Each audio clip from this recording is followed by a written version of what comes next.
Hello everyone, आज हम discuss करने वाले हैं BSc 6 semester mathematics.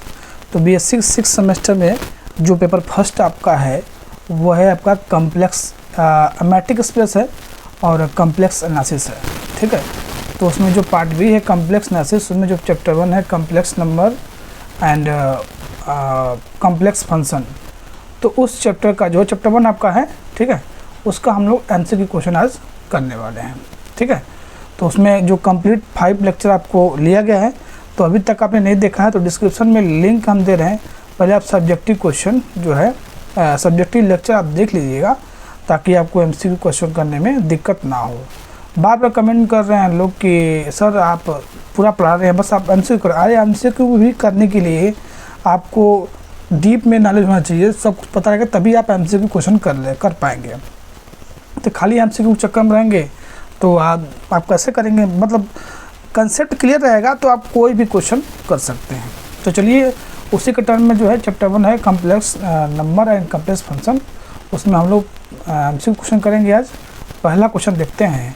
A complex number is said to be purely imaginary if its real parts is.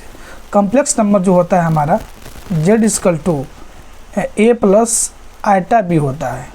ठीक है, जिसमें a हमारा रियल पार्ट होता है और b हमारा इमेजिनरी पार्ट होता है। तो प्योरली इमेजिनरी का मतलब रियल पार्ट क्या हो जाएगा? 0 हो जाएगा। तो ऑप्शन नंबर क्या हो जाएगा? बी करेक्ट हो जाएगा। क्वेश्चन नंबर 2 में देखिए, क्वेश्चन नंबर 2 में कह रहा है कि माइनस रूट में माइनस ए रूट में माइनस बी इक्वल टू क्या आएगा? तो यहाँ पर आप लिख सकते हैं इसको रूट में -1 रूट में a और फिर रूट में -1 और रूट में b। रूट में -1 और -1 रूट में -1 की वैल्यू आयटा होती है, तो यहाँ पर आएगा आपको आयटा स्क्वायर और इसका गुणा कर लेंगे तो रूट में a भी हो जाएगा। आयटा स्क्वायर की वैल्यू -1, तो ऑप्शन नंबर जो है क्या हो जाएगा? बी करेक्ट हो जाएगा। ठीक है, उसी तरह क्वेश्चन नंबर 3 में आइए। z बराबर दिया है x प्लस आयटा y, इसका मॉडुलस पूछ रहा है। तो मॉडुलस क्या होता है? मॉड z का मतलब क्या होता है? जो रियल पार्ट होता है उसका स्क्वायर करते हैं और जो इमेजिनरी पार्ट होता है उसका स्क्वायर करते हैं। तो ऑप्शन में यहाँ पर मैच नहीं करेगा, तो हम क्या कर देंगे, यहाँ पे हम क्या कर लेंगे, इसको लिख सकते हैं, ऐसे लिख सकते हैं x प्लस वाई का स्क्वायर के पावर 1/2 लिख सकते हैं। तो इसमें ऑप्शन जो है कौन सा मैच कर रहा है? क्वेश्चन नंबर 3 का बी मैच कर रहा है। क्वेश्चन नंबर 4 देखिए, किसी कॉम्प्लेक्स नंबर का अगर हम कंजुगेट है उसका एक बार कंजुगेट हम ले लेंगे तो ये हमारा क्या हो जाता है? z आ जाता है। तो ऑप्शन नंबर बी करेक्ट है। क्वेश्चन नंबर 5 में देखिए, mod z1 plus z2 equal to क्या आएगा? वह z1 बराबर x1 plus iota Y, z2 बराबर x2 प्लस आइटा वाई। तो बहुत सिंपल है, z1 की वैल्यू यहाँ रख देंगे। देखिए मैं करके आपको दिखा भी रहा हूँ। z1 क्या पूछा है क्वेश्चन में? पूछा गया है कि mod z1 plus z2 equal to क्या आएगा? z1 की वैल्यू जो है आप रख दीजिए, क्या दिया गया है? x1 plus iota y plus x2 plus iota y, y2 भी है तो यहाँ से y2 कर लेंगे, ये y1 हो जाएगा। तब यहाँ से क्या कर लेंगे, x1 प्लस x2 हो जाएगा रियल पार्ट और इसका इमेजिनरी पार्ट क्या हो जाएगा? y1 प्लस y2 हो जाएगा। अब इसका आप मॉड ले लीजिए, तब मॉड लेंगे तो क्या आएगा? x1 प्लस x2 का whole square plus y1 plus y2 का होल स्क्वायर। अब उसी के अकॉर्डिंग जो है ऑप्शन में देख लीजिए कौन सा करेक्ट है। तो क्वेश्चन नंबर 5 का जो है मैच कौन सा कर रहा है? आपका ए कर रहा है। क्वेश्चन नंबर 6 में देखिए, इफ z बराबर iota y then principal argument is. तो कैसे इसको हम क्या करेंगे? सॉल्व करेंगे। यानी z बराबर क्या दिया है? आइटा वाई दिया है। ठीक है, प्रिंसिपल आर्गूमेंट पूछ रहा है यानी थीटा पूछ रहा है। तो थीटा का वैल्यू क्या होता है? tan इनवर्स y बाई क्या होता है? x होता है। इसको z बराबर लिख सकते हैं हम 0 प्लस आइटा वाई। तो यहाँ से y की जो वैल्यू है यहाँ पर क्या हो जाएगा? 1 हो जाएगा। y की वैल्यू हम y दिया हुआ है और x की वैल्यू क्या है? 0 दिया है। तो y बाई 0 ये आ जाएगा tan इनवर्स इनफाइनाइट। किसकी वैल्यू होती है? π/2 की वैल्यू होती है। तो क्वेश्चन नंबर 6 से पूछा था प्रिंसिपल आर्गूमेंट। तो इसका क्वेश्चन नंबर जो 6 है उसका जो आंसर आएगा आपका क्या आने वाला है, ए आएगा। क्या आएगा, पाई बाई 2 करेक्ट है। Polar form of complex number -5 + 5 Etah is. तो पोलर फॉर्म कैसे निकालते हैं, पोलर फॉर्म में कैसे आप फाइंड करते हैं। पोलर फॉर्म में जो है यहाँ से हम लोग पोलर फॉर्म की डिफिनेशन क्या होता है कि z बराबर जो होता है, पोलर फॉर्म डिफिनेशन होता है z बराबर r cos theta plus iota sine theta. r की वैल्यू क्या होती है, मॉड z होता है, और थीटा क्या होता है, tan इनवर्स y/x होता है। बेसिक कंसेप्ट पूरा क्लियर कर दिया गया है, ठीक है। तो उसको आप देख लीजिएगा, कर लीजिएगा। तो यहाँ से जो क्वेश्चन हमारा दिया है z बराबर -5 + 5 एटा, तो r की वैल्यू यहाँ से निकाल लेंगे हम, मॉड z हो जाएगा तो 5√2 हो जाएगा, स्क्वायर करेंगे तो क्लियर है। और थीटा बराबर क्या हो जाएगा, थीटा बराबर tan इनवर्स y/x होता है। तो यहाँ से ये 5 है, y बराबर x बराबर क्या, -5 है। तो यहाँ से थीटा की जो वैल्यू आएगी वो tan इनवर्स -1 आएगा। तो tan में किसकी वैल्यू -1 होती है, 3π/4 की होती है। तो ये r और थीटा की वैल्यू यहाँ पर रख दीजिए। r की वैल्यू कितनी है, 5√2 है, और थीटा हमारा है 3π/4 है, प्लस एटा साइन 3π/4 है, ठीक है। ये एक्सपोनेंशियल फॉर्म में होता है, बात समझ रहे हैं, समझ रहे हैं। ये हमारा एक्सपोनेंशियल फॉर्म में होता है, तो इसको लिख सकते हैं 5√2 e के पावर एटा 3π/4। तो यही हमारा जो है ऑप्शन करेक्ट हो जाएगा, क्लियर है। तो चलिए आगे देखते हैं इसमें।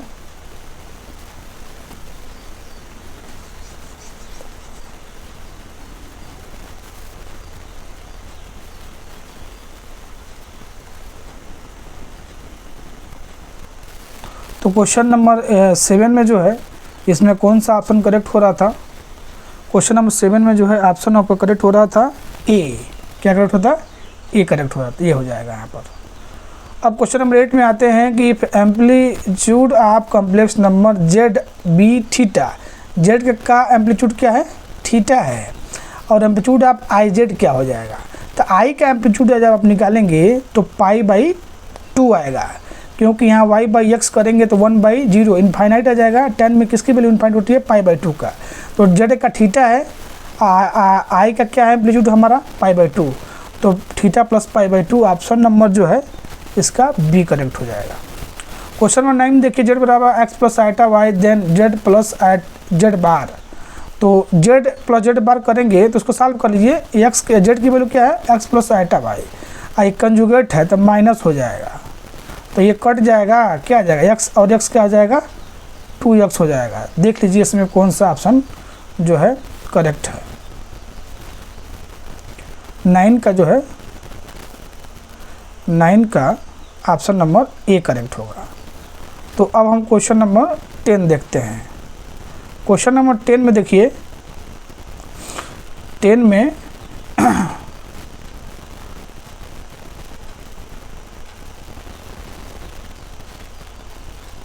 कह रहा है कि if z1 z2 are complex number, तो मॉड z1 जो है, मॉड z1 प्लस z2 का whole square plus z1 minus z2 का होल स्क्वायर इक्वल टू। तो क्वेश्चन नंबर 10 जो है प्रॉपर्टी होती है, तो इसका ऑप्शन कौन कौन सा दिया है ये देखते हैं हम लोग। इसका ऑप्शन दिया हुआ है,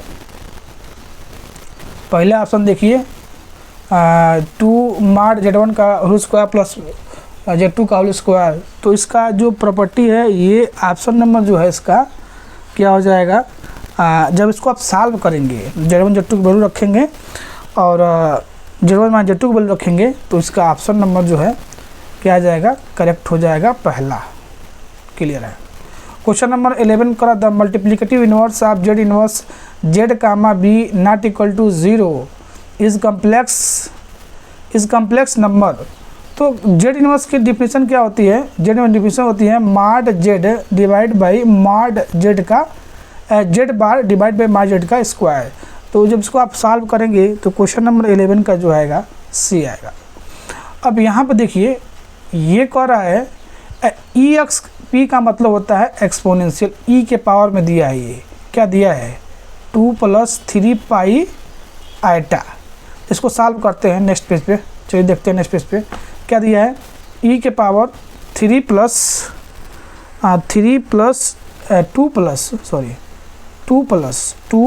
3 पाई आइटा। हो सकता है इस तरह क्वेश्चन आपको देखने का मिला, तो एक्सपोनेंशियल से इसको हम अलग कर सकते हैं। इस ई के पावर 2 + ई के पावर 3 पाई आइटा, तो इसकी वैल्यू स्क्वायर। अब ये जो है क्या होता है, ये आपका ये प्लस में नहीं होगा, सॉरी यहाँ प्लस में नहीं होगा,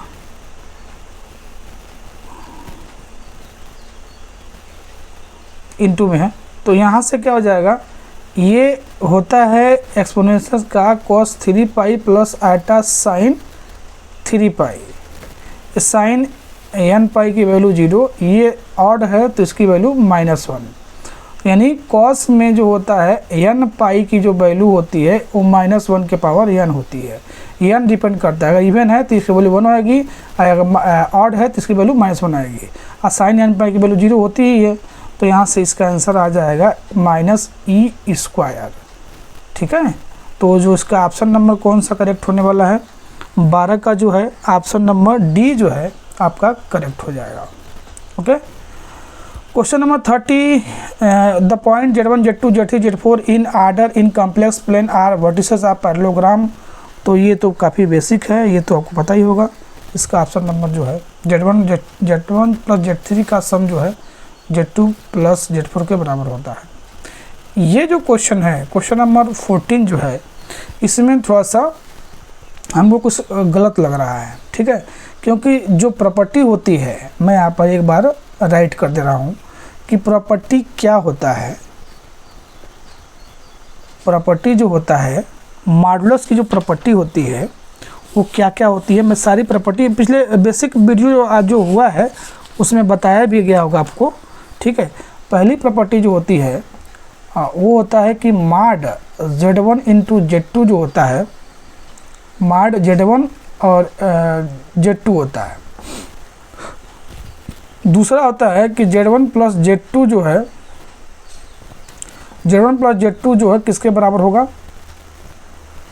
Z1 + Z2 जो है वो less than equal to Z1 + Z2 के बराबर होगा। और माड Z1 - Z2 जो होता है वो ग्रेटर देन Z1 - Z2 के बराबर होगा। और उसमें एक और होता है कि अगर Z1 + Z2 है तो वो ग्रेटर देन इक्वल टू होता है माड Z1 - माड Z2।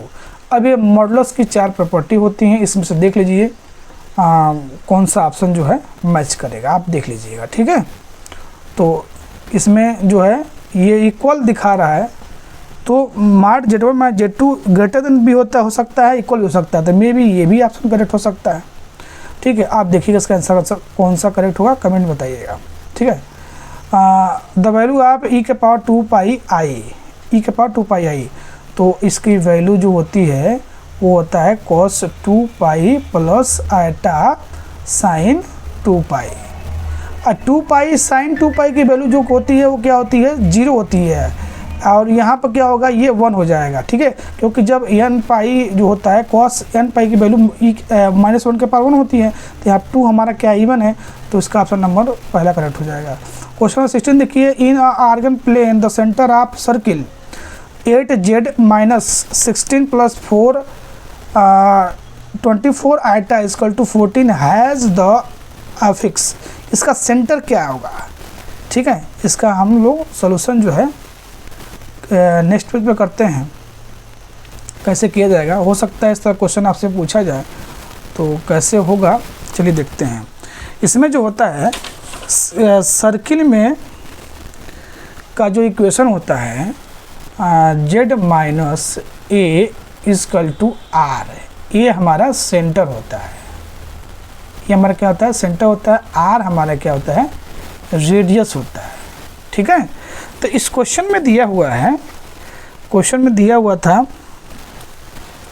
कि क्वेश्चन में ये दिया हुआ है माड में, एक सेकंड, माड में क्वेश्चन में दिया है, हाँ क्वेश्चन में दिया है कि सेंटर पूछ रहा है, तो क्या दिया है 8z minus 16 plus 24 iota equal to 14।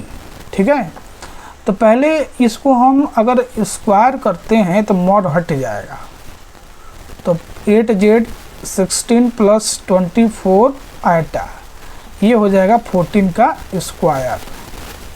ठीक है, यहाँ पर जो है 8 से सब में डिवाइड कर दीजिए आप, तो z minus 2 plus 3 iota equal to 14 का स्क्वायर 196 डिवाइड बाई क्या आएगा 8 आ जाएगा। इससे कोई मतलब नहीं है, हमको बस a की वैल्यू चाहिए क्योंकि सेंटर पूछ रहा है ना, तो हमको क्या चाहिए, हमको बस ये a की वैल्यू चाहिए। अब देखिए यहाँ पर हम क्या लिख सकते हैं, इसको लिख सकते हैं z माइनस 2 माइनस 3 आयटा, अब मॉड यहाँ पर लगाएंगे तो स्क्वायर ही हट जाएगा, 14 बाई क्या हो जाएगा 2√2 हो जाएगा। ठीक है, तो यहाँ से जो है इसका सेंटर क्या आ रहा है, a बराबर सेंटर 2 माइनस 3 आयटा आ रहा है। तो देख लीजिए इसमें से कौन सा ऑप्शन हमारा करेक्ट है। ठीक है, तो इसमें जो ऑप्शन है 16 का, वो 16 का जो ऑप्शन नंबर है बी करेक्ट है। ठीक है, तो इसी तरह जो है आप क्वेश्चन नंबर 17 भी है जो ट्राई कर सकते हैं। Question number 17,